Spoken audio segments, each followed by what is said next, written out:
October 15th, 1943. Morning 9 o'clock. Camp Shelby, Mississippi. Sergeant Takeshi Sato stood at attention in formation with approximately 4,600 other Japanese American soldiers. Around them, American flags snapped in the autumn breeze. In the distance, the training grounds stretched across the Mississippi landscape. To an observer, it was simply another military formation at another American military base. But the contradiction embedded in this moment was extraordinary. These men were Japanese Americans. Their families had been forcibly removed from their homes on the West Coast and placed in internment camps. They had been imprisoned in barbed wire enclosures, denied their freedom, subjected to racial discrimination and suspicion. The American government had determined that they were potential enemies of the state simply because of their ancestry. And yet these same men were being trained to fight for the United States. They were being prepared to risk their lives for a nation that had imprisoned their families. They were volunteering, in many cases actively volunteering, to serve the country that had treated them as enemies. This is the story of the 442nd Regiment Combat Team, officially designated as the 442nd Regimental Combat Team of the United States Army. It is the story of how Japanese American soldiers, despite systemic discrimination and the imprisonment of their families, became one of the most decorated military units in American history. It is the story of soldiers fighting not simply for victory, but for the right to be recognized as American. It is a story about courage, sacrifice, loyalty, and the question of what it means to be American when your government has deemed you a potential enemy. To understand the 442nd Regiment, we must first understand the circumstances from which these soldiers emerged. On December 7, 1941, Japanese forces attacked Pearl Harbor. The attack killed approximately 1,200 American servicemen and destroyed significant portions of the American Pacific Fleet. The attack shocked America and led to the American declaration of war against Japan. The attack also triggered something else: a wave of racial panic and hysteria directed at Japanese Americans.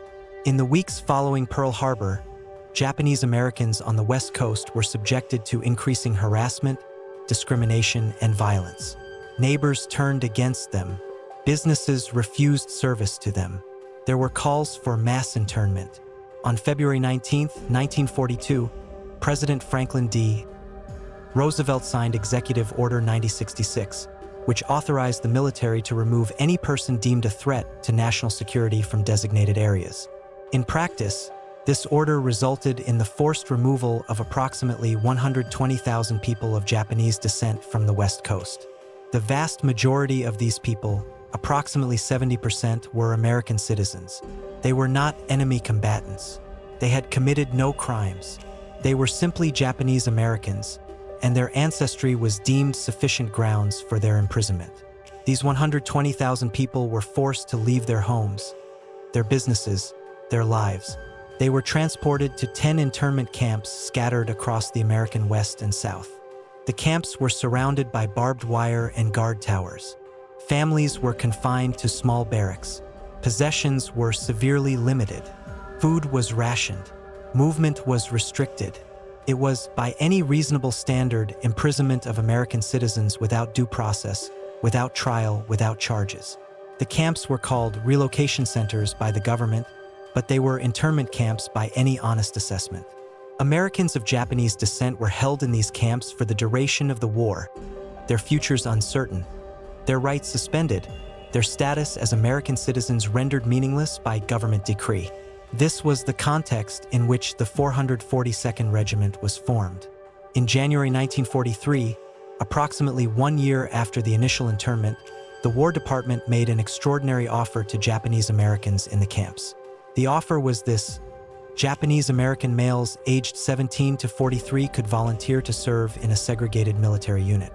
If they served honorably, the government implied, perhaps their families would receive better treatment. Perhaps their status as American citizens would be restored. Perhaps they might eventually be able to prove their loyalty to America. It was a calculated manipulation. The government was asking imprisoned people to volunteer for military service while their families remained imprisoned. The government was essentially saying, risk your lives for us, prove your loyalty through your blood, and perhaps we will treat you as Americans. From a purely rational perspective, few Japanese Americans should have volunteered. They had every reason to resent the American government. Their families were imprisoned. They were themselves imprisoned. The government had violated their constitutional rights without consequence. And yet, approximately 1,200 Japanese Americans volunteered for the new unit. More volunteers would come later. By the time the 442nd Regiment Combat Team was officially activated in June 1943, it had received approximately 10,000 applications for the initial 4,600 positions. 10 times more Japanese Americans wanted to serve than positions available. The question that historians have grappled with for decades is, why? Why would imprisoned men volunteer to serve the government that had imprisoned them? Why would they choose to risk their lives for a nation that had demonstrated such contempt for their rights and their humanity? The answers varied by individual. Some believed that serving honorably would eventually lead to vindication and acceptance. Some wanted to prove their loyalty to America despite the discrimination. Some wanted to escape the camps, even if escape meant military service. Some believed that this was their opportunity to demonstrate that they were true Americans, that their ancestry did not make them enemy sympathizers. But beneath all these individual answers lies something more fundamental: a profound desire to be accepted, to be recognized as fully American, to be treated with dignity and respect. These soldiers were not simply volunteers. They were people who had been denied the most basic rights of citizenship, who had been treated as potential enemies, and who were now being offered a path to redemption through military service. It was a path paved in blood. The 442nd Regimental Combat Team was officially activated on June 14, 1943. The unit was unique in American military history. It was segregated, composed entirely of Japanese American soldiers. It was commanded by white officers who had been specifically selected. The unit was organized with 3 rifle companies, a cannon company, and supporting units, totaling approximately 4,600 men. The soldiers who comprised the unit came from diverse backgrounds. Some came from the internment camps. Others came from Hawaii, where Japanese Americans had not been mass interned. Some were Nisei, second-generation Japanese Americans born in the United States. Others were Kibiai, Japanese Americans who had been educated in Japan and then returned to America. The unit went through an intensive training regimen. They trained at Camp Shelby in Mississippi, where they experienced not only military training but also further racial discrimination. Local civilians in Mississippi were often hostile to the Japanese American soldiers. Restaurants refused to serve them. Public facilities were segregated. The training was rigorous. Officers pushed the soldiers hard, demanding excellence. The soldiers understood that they were not simply training for military service. They were training to prove something. They were training to demonstrate that Japanese Americans were worthy of being recognized as full American citizens. One soldier, who would later become a war correspondent, described the atmosphere. "We understood what was at stake. We were not simply soldiers training for combat. We were representatives of our entire community. Every exercise, every demonstration of competence, every sign of professional military ability, all of it was evidence that we were true Americans. The eyes of the nation were upon us, even if the nation did not fully realize it." In April 1944, the 442nd Regiment was deployed to the European theater. The decision to deploy the unit to Europe rather than the Pacific is historically significant. The American military command had made a deliberate choice. The 442nd would not fight against Japanese forces in the Pacific. Instead, it would fight against German and Italian forces in Europe. This decision was motivated partly by military strategy and partly by political considerations. Military strategists believed that deploying an all-Japanese American unit against Germany and Italy would avoid the propaganda complications that would arise from Japanese Americans fighting Japanese forces. Politically, it was believed that deployment to Europe would demonstrate American commitment to treating Japanese Americans as full soldiers rather than as special units with restrictions. The 442nd Regiment arrived in Italy in June 1944 and was immediately attached to the 34th Infantry Division. The soldiers, who had undergone months of training in Mississippi, were about to experience actual combat for the first time. The Italian campaign in summer 1944 was not the most dramatic theater of the European War, but it was intense and dangerous nonetheless. German forces, although in retreat, continued to fight with skill and determination. The 442nd was assigned to combat operations in the difficult terrain of central Italy, where the enemy held strong defensive positions. The regiment's first combat engagement occurred on June 26, 1944, at the town of Belvedere in Italy. The soldiers of the 442nd attacked a German defensive position with rifles, grenades, and machine guns. The German defenders fired back. Men were wounded. Men were killed. It was no longer training. It was actual warfare. The early combat operations of the 442nd Regiment were marked by intense fighting and significant casualties. The soldiers quickly proved their combat effectiveness. They moved with discipline and coordination. They showed no hesitation in attacking German positions. They demonstrated the tactical competence that months of training had instilled. But they also suffered. In their first engagements, the 442nd took significant casualties. Men died. Men were wounded. The psychological shock of actual combat affected even soldiers who had trained extensively. One soldier, Private Hiroshi Nakamura, described his first combat experience. "I was terrified. No amount of training can prepare you for the sound of bullets passing near your head, for the sight of your friend suddenly falling when a bullet strikes him, for the smell of blood and death. My instinct was to run, to hide, to get away from the violence. But I could not. My unit depended on me. My fellow soldiers were counting on me, and I realized that they were as terrified as I was. We were all terrified, but we continued forward anyway." As the summer of 1944 progressed, the 442nd Regiment engaged in multiple combat operations. They attacked German defensive positions. They fought in mountainous terrain. They participated in the slow, grinding advance up the Italian peninsula. By August 1944, the regiment had proven itself in combat. Officers reported that the Japanese-American soldiers were competent, brave, and dedicated. But they also reported that the regiment had suffered significant casualties. Nearly 25% of its initial strength had been killed or wounded in less than 3 months of combat. The cost of proving their loyalty to America was being measured in blood. In October 1944, the 442nd Regiment received new orders. The regiment was to be transferred north to France to participate in military operations in the French Alps. But before the transfer, the men of the 442nd faced a profound psychological challenge that would test their commitment in ways that combat never could. The Japanese-American soldiers learned that their families, their mothers, fathers, sisters, brothers, were still imprisoned in the internment camps in America. Despite the soldiers' service, despite their blood spilled in combat for the United States, the American government had not released their families from imprisonment. More than that, the men learned that the government was considering permanent imprisonment for some family members. Some Japanese Americans who had refused to serve in the military or who had renounced their American citizenship in protest of the internment were being held in separate camps, potentially facing permanent detention. At this moment, the 442nd Regiment faced a decision that would define their character and their historical significance.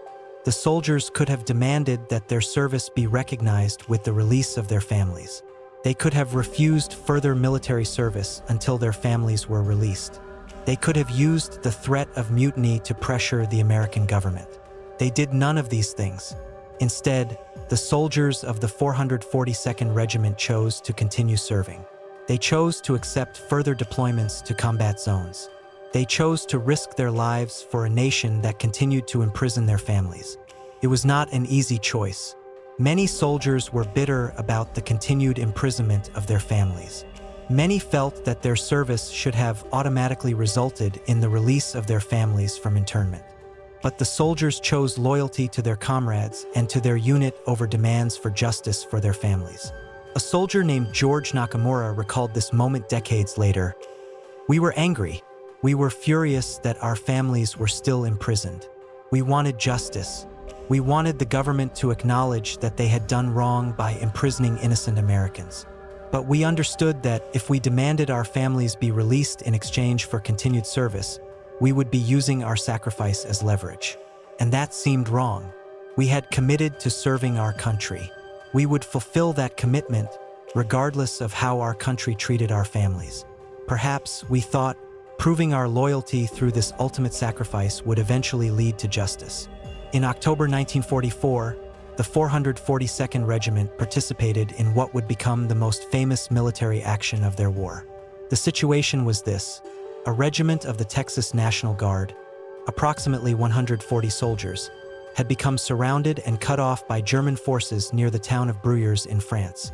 The soldiers were trapped, running low on supplies and ammunition, expecting German attack. The American command assigned the 442nd Regiment the mission of breaking through German defensive lines and rescuing the trapped Texans. The order was, by military standards, extraordinarily difficult. The German forces were well-positioned and well-entrenched. The terrain was mountainous and heavily forested, providing the Germans with defensive advantages. The distance to the trapped Texans was approximately 25 kilometers through contested territory. The 442nd Regiment responded to the order without hesitation. The soldiers understood that they were being asked to charge through German defensive positions with the goal of reaching a trapped American unit. The mission would be dangerous, casualties would be high, but the soldiers understood that American lives were at stake, and they were willing to sacrifice themselves to save those lives. The attack began on morning 7 o'clock on October 27, 1944. The Japanese-American soldiers of the 442nd Regiment advanced through German defensive lines with extraordinary aggression and courage. They attacked German machine gun positions. They advanced through artillery fire. They moved through terrain that offered minimal cover. They fought with a determination that amazed observers. The fighting was intense. German forces resisted fiercely, but the 442nd Regiment continued advancing. Men were killed, men were wounded, but the advance continued.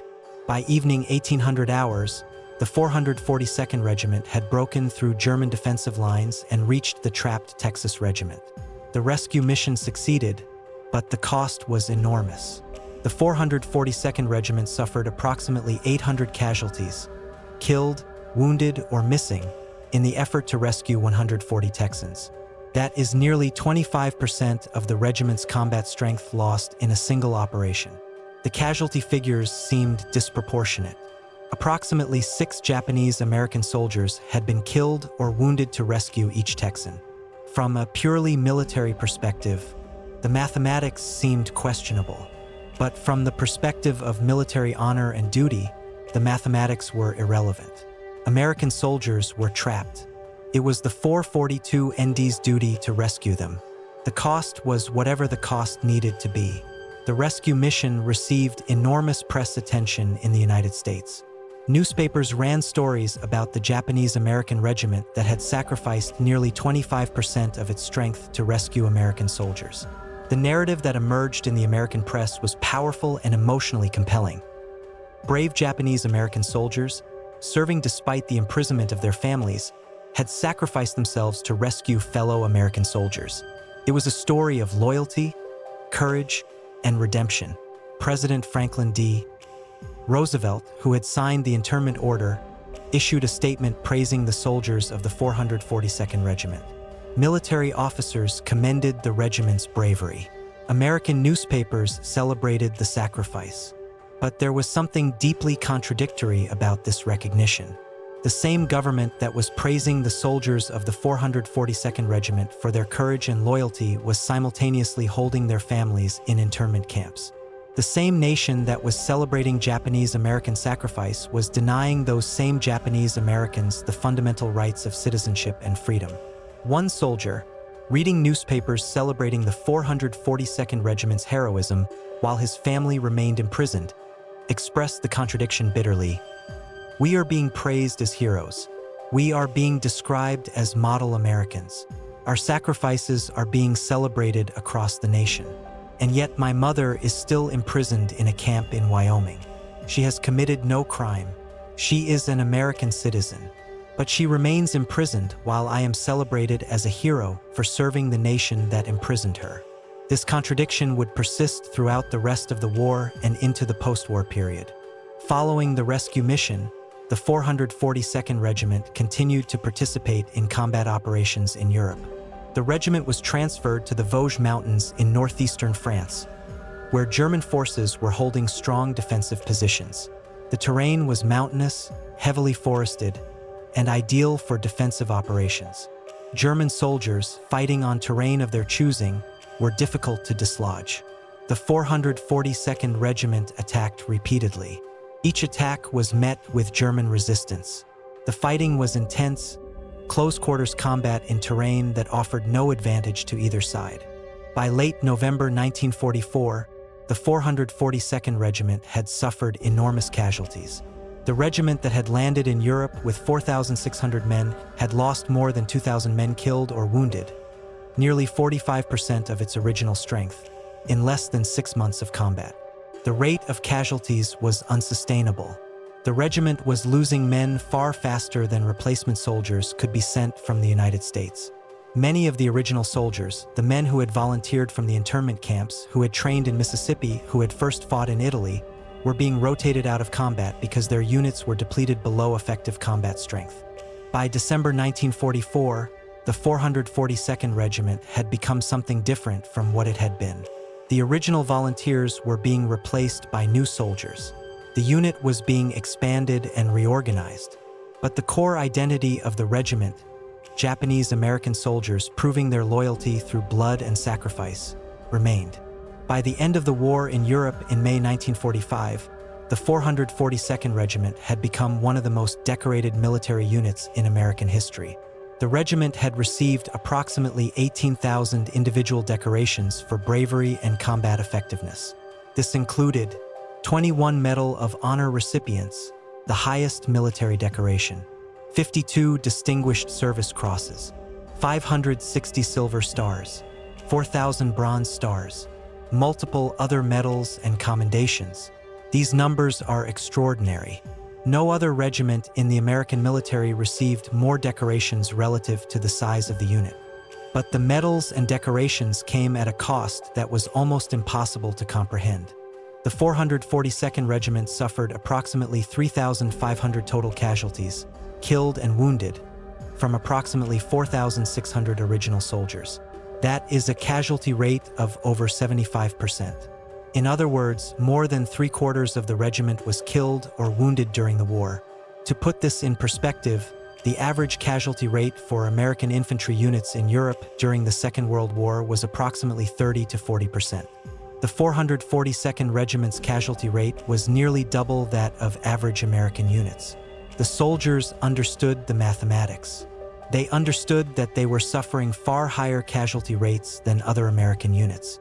They understood that this was not simply a result of military chance or random selection, but rather reflected their assignment to the most dangerous missions. One soldier, reflecting on the casualty rates years later, expressed it this way: "We were repeatedly assigned to the most difficult missions. We were asked to take the highest casualties. We were treated as expendable in ways that other units were not." I believe the American military command understood that they could ask more of us because we had something to prove. We were fighting not simply for military victory, but for recognition as full American citizens. And so we accepted missions that would have been refused by other units. We accepted higher casualties. We accepted being treated as expendable, because we believed that through our blood and sacrifice, we would eventually be recognized as truly American. When the war in Europe ended in May 1945, the soldiers of the 442nd Regiment began to return to the United States. But their return was not simple. The soldiers were not returning to a nation that had fully embraced them or recognized them as equals. They were returning to a nation that continued to grapple with racism, discrimination, and the question of Japanese American citizenship and belonging. Some of the soldiers returned to find that their families had been released from internment camps. But the camps were closing slowly and disorganized. Families were being released gradually, with little support or resources for rebuilding their lives. Japanese American communities that had been destroyed through forced removal and internment would take decades to recover. Other soldiers returned to find that their families were still imprisoned or facing uncertain futures. Some families had their property confiscated and sold. Some returned to find that their homes, businesses, and communities had been destroyed or taken over by others during their years of imprisonment. The soldiers of the 442nd Regiment had sacrificed their youth, their health, and in some cases their lives for a nation that had imprisoned their families. And they were returning to a nation that was still not fully ready to recognize their sacrifice or their right to be treated as full American citizens. In July 1946, the 442nd Regiment was officially deactivated. But before deactivation, the regiment was given extraordinary recognition. President Harry Truman presented the regiment with a Distinguished Unit Citation, the highest award for military unit performance. In his statement, Truman said, "You have shown us the way and we have not been blind to it.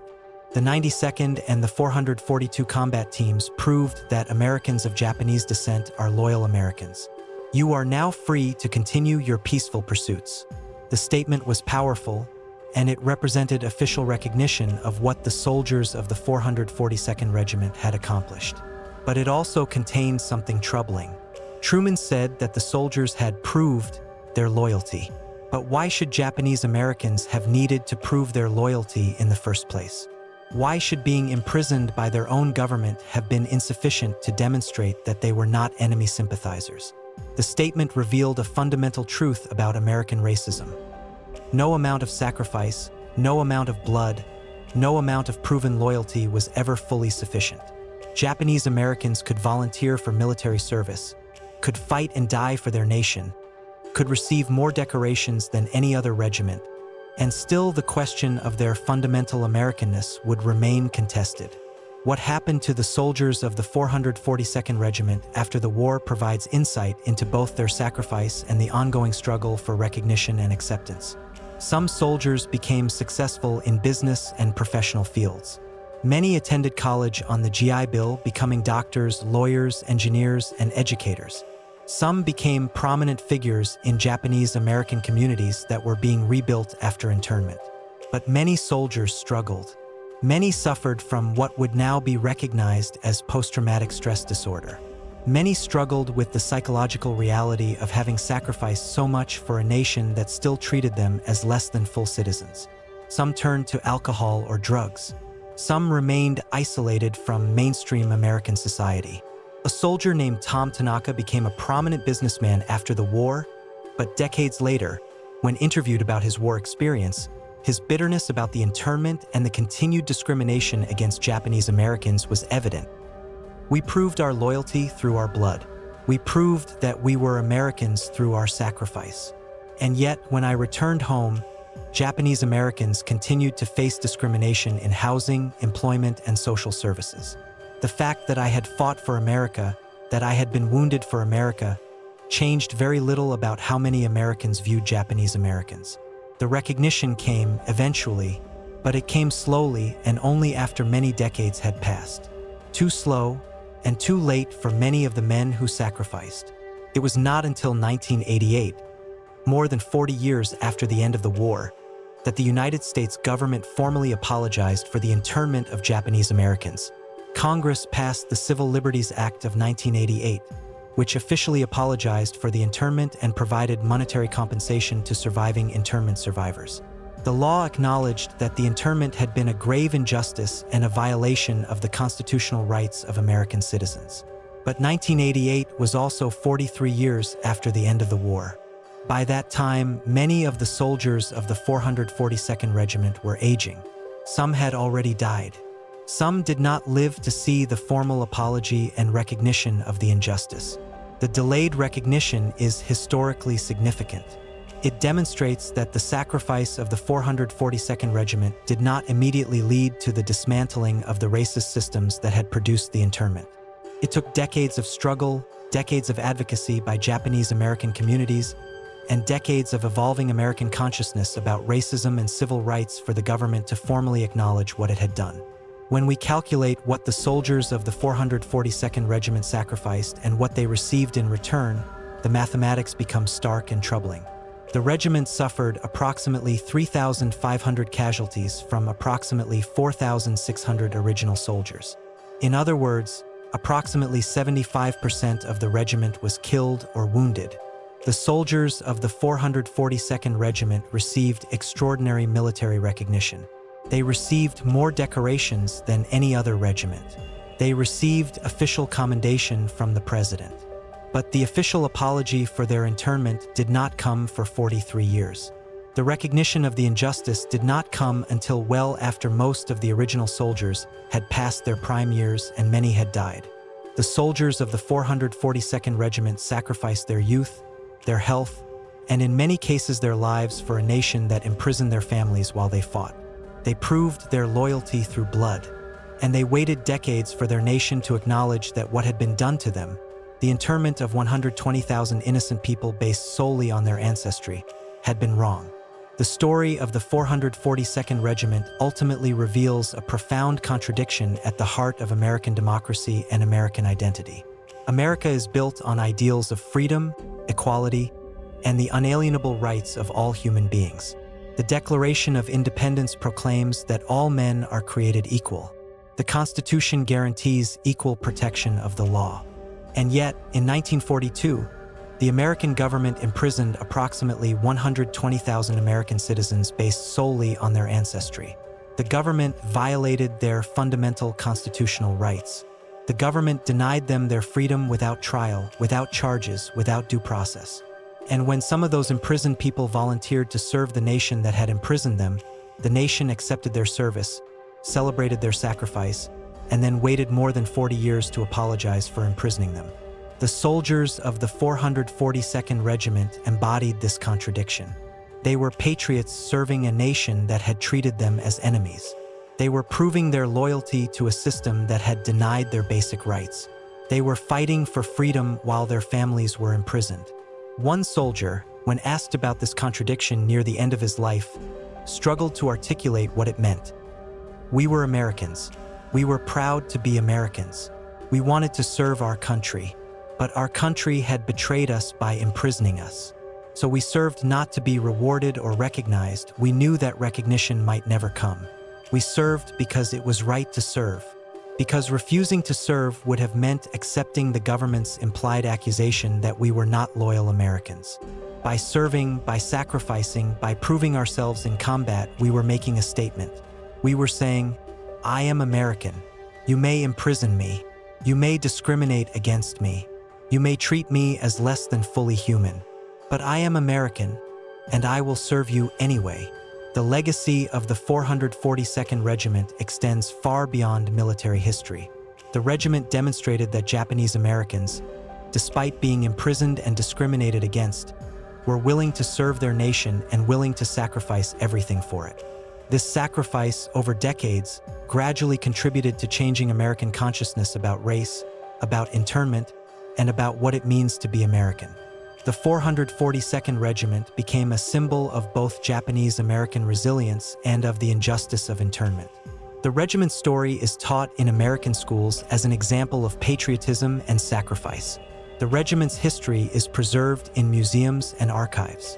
But the most important legacy of the 442nd Regiment may be what it teaches about the nature of loyalty, sacrifice, and the ongoing struggle for full recognition as American citizens. The soldiers of the 442nd Regiment were not simply military heroes. They were men who faced an impossible situation: imprisonment of their families, racial discrimination, denial of basic rights, and who chose to serve anyway. They chose to prove their loyalty not through demands for justice or through refusal to serve, but through sacrifice and blood. Their sacrifice did not immediately change American society. It took decades for the injustice of internment to be formally acknowledged. But the sacrifice of the 442nd Regiment contributed to that eventual change. When historians calculate the true cost of the 442nd Regiment service, they must account not only for the military casualties but also for the psychological trauma, the lost years, the denied opportunities, and the delayed justice. The soldiers of the 442nd Regiment sacrificed their youth.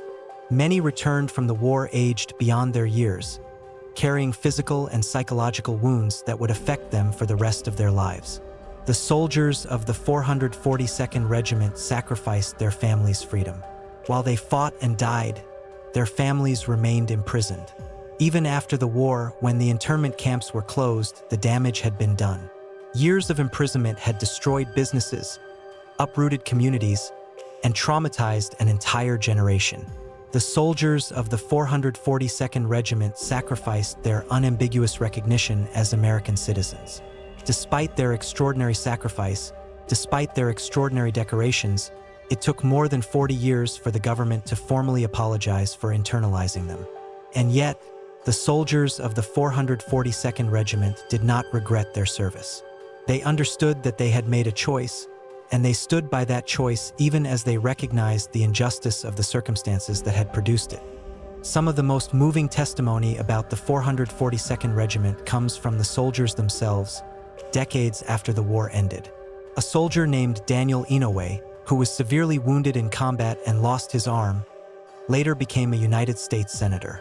When asked about his experience with the 442nd Regiment, he said, "We were fighting not just for military victory, but for the future of Japanese Americans in America. We understood that every action we took, every sacrifice we made, was a statement about who we were and what we were willing to do for our nation. Yes, we were angry about the internment. Yes, we felt betrayed by our government.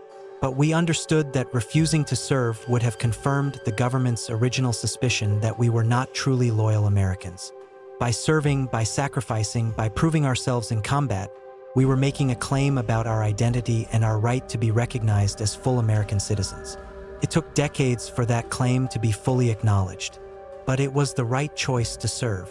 Another soldier, George Nakamura, who was killed in combat and posthumously received the Medal of Honor, left a letter that was discovered after his death. "I am writing this letter not knowing if I will survive this war.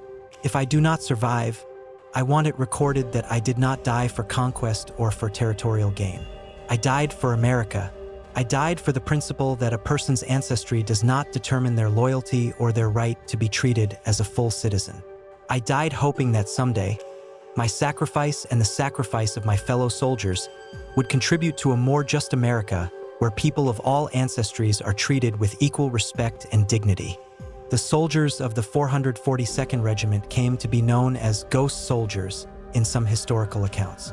The name derives from the fact that the regiment was effectively erased from many historical narratives about the Second World War. While the regiment received extraordinary military commendations, the regiment's story was often omitted from popular histories of the war, from textbooks, from popular memory. For decades, the 442nd Regiment was a ghostly presence in American history, present but invisible, influential but unrecognized, sacrificed but forgotten. It was not until the 1980s and 1990s, with increased scholarship about Japanese American history and with the increased visibility of Asian American experiences, that the story of the 442nd Regiment began to receive broader recognition. The term ghost soldiers also captures something essential about the experience of Japanese American soldiers in the Second World War. They were soldiers, but they were also ghosts. People whose full humanity and full citizenship were contested, people whose loyalty was questioned, people whose sacrifice was recognized but whose fundamental right to be treated as American citizens remained uncertain. The story of the 442nd Regiment ultimately raises a fundamental question. What does it mean to be American? If American citizenship is based on the unalienable rights outlined in the Declaration of Independence and protected by the Constitution, then Japanese Americans were American citizens with full rights, and the internment was unconstitutional and unjust.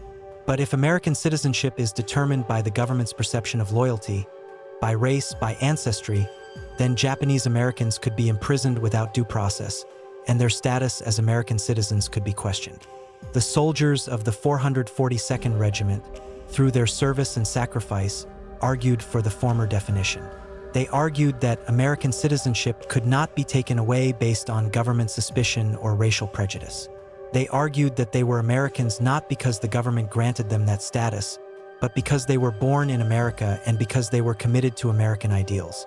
Their sacrifice over decades contributed to American society accepting the first definition of citizenship over the second. But the struggle was long and the recognition was delayed. More than 75 years have passed since the soldiers of the 442nd Regiment returned from the war. Most of the original soldiers are now dead. The youngest soldiers of the regiment, if still alive, are in their mid-90s. The generation that fought in the 442nd Regiment is rapidly disappearing. But the significance of their sacrifice has not diminished. If anything, it has grown more significant as Americans have become more conscious of the injustice of internment and the ongoing struggle against racial discrimination. The 442nd Regiment story is now a permanent part of American history. It is taught in schools. It is preserved in museums. It is commemorated in monuments and memorials. But more importantly, the 442nd Regiment's story teaches lessons that remain urgently relevant. The story teaches that racism and discrimination can be embedded in government policy and enforced by official action. The story teaches that fundamental rights can be violated with the support of law and constitution. The story teaches that the struggle for full recognition as American citizens is ongoing and requires constant vigilance.